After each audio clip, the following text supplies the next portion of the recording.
Việc suốt nào thế nhưng Việt Nam Travel hay ngày nắng nhung miền trip mới nơi từ can khai bèo hi lại nhung nơi lại bọc núm lúc kia khang lúc kia cô bay trai ở cả lỗ viên địch nịp trung pinh nâng khai nữa đi lấy nhung điệp trong tranh pi bọc núm nâng tới cứ từ khai bèo hi bao trip nơi nơi bọc núm nâng ngon ok mỗi nhân viên của bạn đã phê tình chắc nhung ấp trong đó nhung của bạn đòi đạo bình mùi cà Bluetooth đập về đọc một tới để đã cà Bluetooth với chun vì score chun vì ọt nhẫn đồng vì cho người việt này chấn chờ đọc một món này vậy trong muộn mà ok chụp như tam hợp ta tiết ở lấy màu pram thiên ấy nhưng mình chắc phải trên thì vật nung tại trên từ tam phục buổi à là hốt đó cũng không là bay là từ khai đồng hiện ok chụp như tam hợp chưa bật to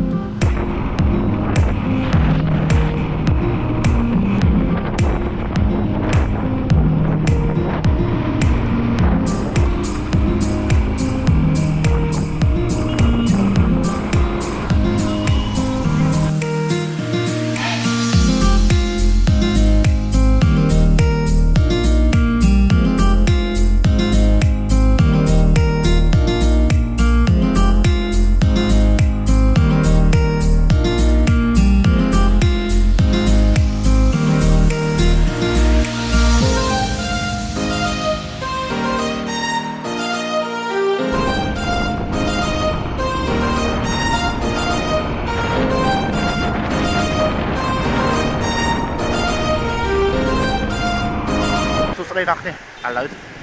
ម៉ោង9ជាងហើយខ្ញុំធ្វើដំណើរដល់ក្រុងសឹងសែនដល់ពីចូលស្រុកកណ្ដាលទិញកាទៀវឲ្យយាយឲ្យម៉ែគាត់នៅផ្ទះដល់អញ្ចឹងវាខកដំណើរបន្តិចហើយមុននឹងឈប់រៀងយូរដែរទិញពេលនៅថ្មឥឡូវធ្វើដំណើរដល់ក្រុងសឹងសែនហើយតែរកកន្លែងពេញព្រេងបញ្ញវត្តម៉ូតូសិនព្រោះមានអារម្មណ៍ថាពេញបញ្ញវត្តម៉ូតូរៀងដូចរៀងទីទៅរៀងប្រហែលតិចវាអត់ស្មូតណាអូខេហើយអត់ទៅដល់ចាប់អារម្មណ៍ថានៅសឹងសែនកន្លែងណាគេទូព្រេងបញ្ញវត្តទៀតទៅឈាមដើររមើលសិនដូចការ trip ប្រហែលឆ្នាំមុនចេញទៅបេសកកម្មស្ពាន3ដែរដល់អញ្ចឹងជិះម៉ូតូគឺឈប់ទៅសឹងសែនឥឡូវឆ្នាំនោះឈប់ជិះមកតែទៀតបាទឆ្នាំនេះក៏ថ្មីបានថ្មីអូខេតាមទៀតលេងចរាចរណ៍ទៀត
ក្រពុំឈូកស្ថិតនៅប្រហែល150ម៉ែត្រខាងកើតផ្លូវជាតិលេខ62ស្ថិតនៅក្នុងឃុំរំដោះស្រុករវៀងខេត្តព្រះវិហារ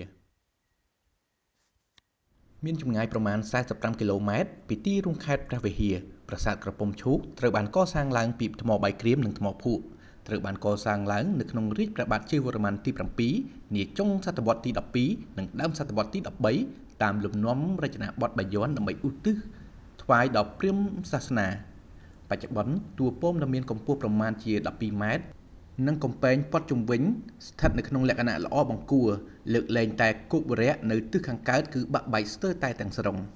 បើផ្អែកតាមការសិក្សាស្រាវជ្រាវពីបុរាណវិទ្យាប្រាសាទក្រពុំឈូកគឺជាសំណង់ប្រាសាទមិនទាន់សម្រេចចប់សពគ្រប់ដោយផ្អែកតាមការធ្វើកំណាយនៅលើតំបន់នៃប្រាសាទទាំងមូលឃើញថា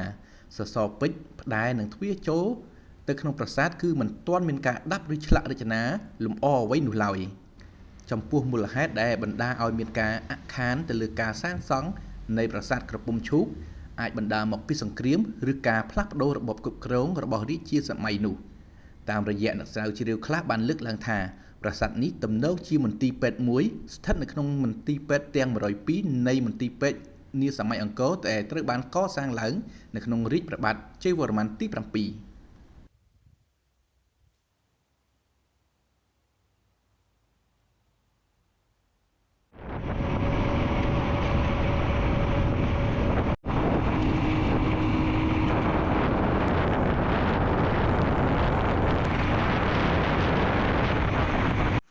ដល់ប្រាសាទមួយទៀតឈ្មោះថាប្រាសាទព្រះលៀនប្រាសាទព្រះលៀនហ្នឹងគឺនៅក្នុងទឹកដីដូចជានៅក្នុងស្រុកត្បែងមានជ័យតែវាពិបាកត្រង់ថាប្រាសាទហ្នឹងវានៅលើភ្នំត្រូវឡើងកម្មចដាហ្នឹងទៅគឺចម្ងាយ350ម៉ែត្រទៀតបានដល់ប្រាសាទអញ្ចឹងខ្ញុំរៀងពិបាកដែរព្រោះម៉ូតូទុកនៅក្រោមអត់មានអ្នកមើលហើយយប់នេះខ្ញុំគម្រោងរបស់ខ្ញុំគឺខ្ញុំអត់សម្រាប់នៅខេត្តទេខ្ញុំទៅសម្រាប់នៅស្រុកចំខ្សានដល់អញ្ចឹងវានៅសល់ចម្ងាយ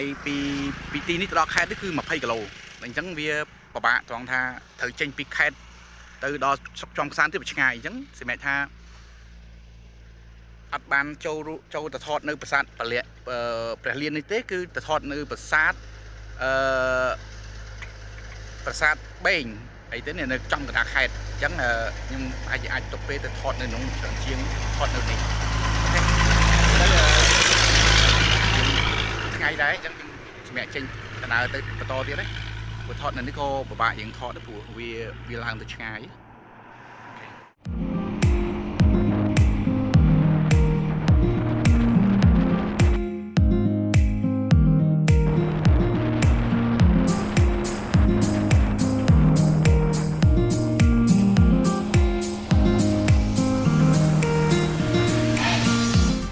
សួរបងប្អូនឥឡូវខ្ញុំបានមកដល់ក្រុងព្រះវិហារហើយនៅក្រោយខ្នងខ្ញុំគឺប្រាសាទគុកបេងប្រាសាទគុកបេងគឺមានទីតាំងស្ថិតនៅក្នុងវត្តគុកបេង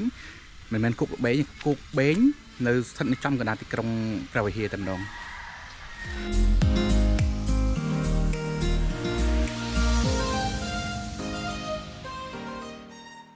្ថិតនៅក្នុងបរិវេណវត្តប្រជ័យព្រឹទ្ធនៅក្នុងភូមិគុកបេងសង្កាត់កំពង់ប្រណាក់ក្រុងព្រះវិហារមានសពថ្ងៃនេះនៅលើតួប្រាសាទគុកបេងគេបានសាងសង់ប្រាសាទទំនើបថ្មីទូចមួយនៅខាងលើនោះប៉ុន្តែយើងក៏អាចមើលឃើញផ្តែរស៊ុមទ្វារនិងបំណែកសសរពេជ្រព្រមទាំងថ្មនៃតួប្រាសាទបុរាណជាច្រើនទៀតនៅជុំវិញនោះ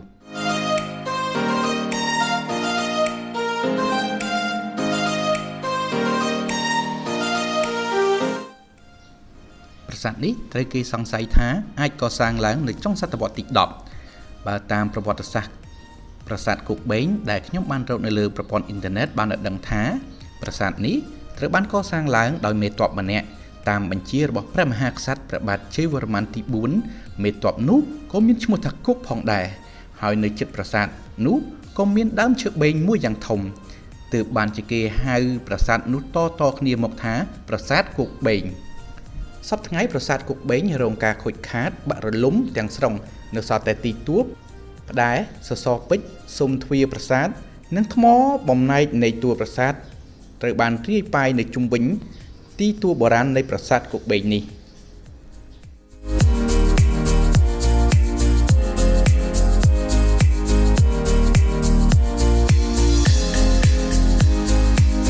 ឥឡូវម៉ោងជាង3ហើយខ្ញុំត្រូវការបញ្ញាប់ធ្វើដំណើរទៅកាន់ស្រុកចំខ្សានព្រោះពីនឹងទៅជាង100គីឡូទៀតហើយដូចជា88ទៅ89 90គីឡូអីហ្នឹងអញ្ចឹងខ្ញុំត្រូវបញ្ញាប់ចេញទៅ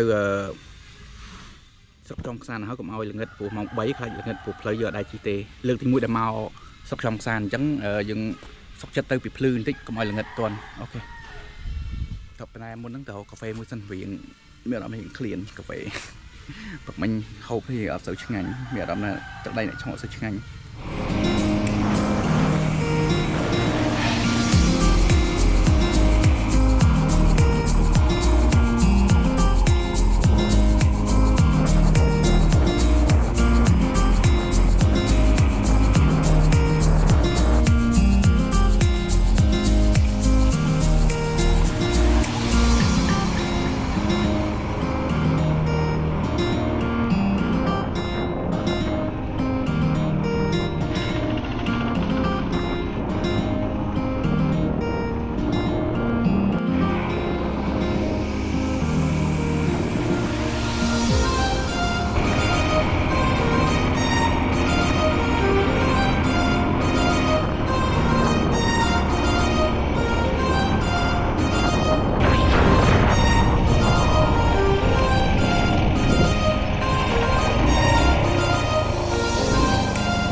lại nụ mấy chỉ lại đi chỉ tưng á ăn cái lại nó phải đạch vừa miền tây kia nơi khang này muối vừa mưa tây kia đập pe mưa khang ô trang đã bàn mấy nhang nụ phần cho tam nó máu xìa cho hái lang tam spiên đi một vẽ cái lại này mấy một vẽ cái lại này mấy la trong rồi nè phong địch sát này rồi mà tôi chọt nó ôi dập mình tan mấy những mầm tố sắt đầy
Aduh banyak. Habis sak. Châu cua châu xanh.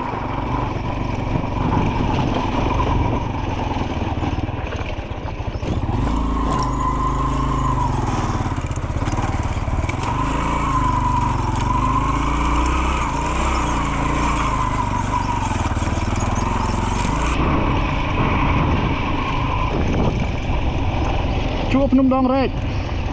Rek khơi cho bà hai mà nhưng khơi nhiều priêu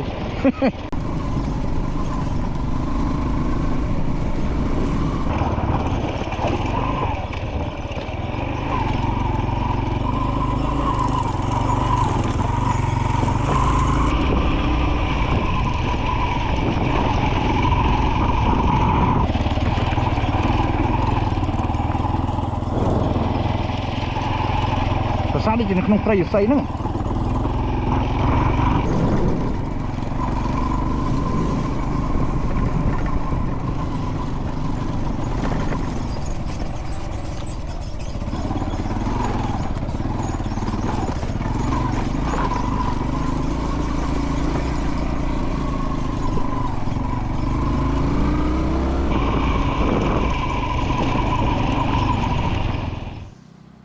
đó coi mà tàu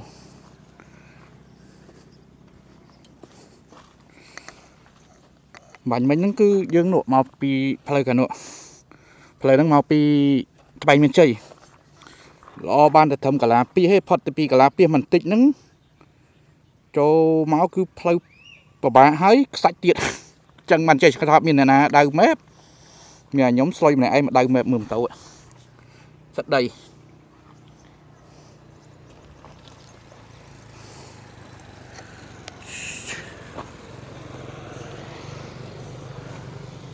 anh ấy thiệt rất mình thiệt thay mình muốn mà đó là châu krong nứng còn lạnh phơi bệnh nứng đi nứng cứ nè là thiệt là bột này rồi xe rồi nứng có thiệt chơi nàng lan công từ nào mà bị cấn chọc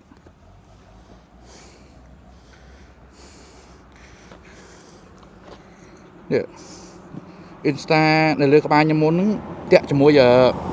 xây nơi plei nơi không nông du á những ngày đấy phơi đây đó tiện tay mà ố còn cầu ấy chơi đây đấy ôi chẳng dùng mà to đây đã có đây có khó mấy sách bị sách cứ cua của bạn chìm đèn là toàn đừng làm màn cái lối thì bạn đo trong sáng này lấy chỗ đó đây trong sáng phần té ở đâm tha ngày màn tiếp bạn đo cái này mẹ là mày cật vui từ hồ cái này mẹ sân ok ta rồi mẹ sân bàn cát hot á